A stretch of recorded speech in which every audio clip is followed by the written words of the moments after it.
रामराम मंडळी जे कांदे पाऊसमान व्हिडिओ बनवून मुद्दा असा आहे दादा जे का दादा कोणा का पोर राहत ना आणि कोणा का मायबाप राहत ना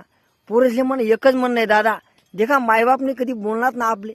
ते त्यासने गाया देव त्या बोलत काही का करत ना एकदम प्रेम प्रेम आणि त्यास ना बोलतो ना ते आनंद लिहा ऐका ना पण त्याला परत उत्तर देऊन दादा मी कर आहे ना देखा मी कर राय बहादूर ने अरे मी बी गाया का दादा हो असं नाही मी बी गाया का मन बापना तुमने को मग उशिरा उठत दूध आले मी बोल का मन माहिती मला बोलतं कार होईतला टाइम झोपस तू कार होईतला टाइम झोपस तू डेअरी निघ जाई का काय तसं मी बी बोल का गाया बी कास मी असं राहत दादा मायबापनं बोलणं एवढं अनमोल दादा ऐकिलो दादा बोला मग काय हरकत नाही देखा दादा तुमने खरं सांगा मी ज्यासना मायबापने येत ना त्याला विचारा मायबापने किंमत काय अरे देवले एवढं महत्व नाही एवढं आपलं मायबापले महत्व आहे ज्यासने आपले जन्मदिना एवढे सृष्टी दकाडी दुनिया दकाडी दाखला मोठं कर वाग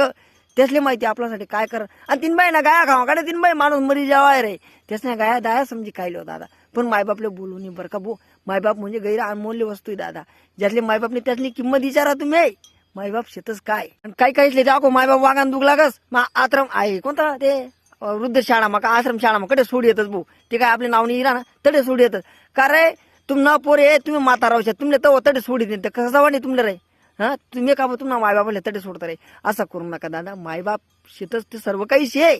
बरं का ही दुनिया मग आपले फक्त त्याच शिकवणारा चांगला ना वाईट ना त्याच सांगतील लोक काही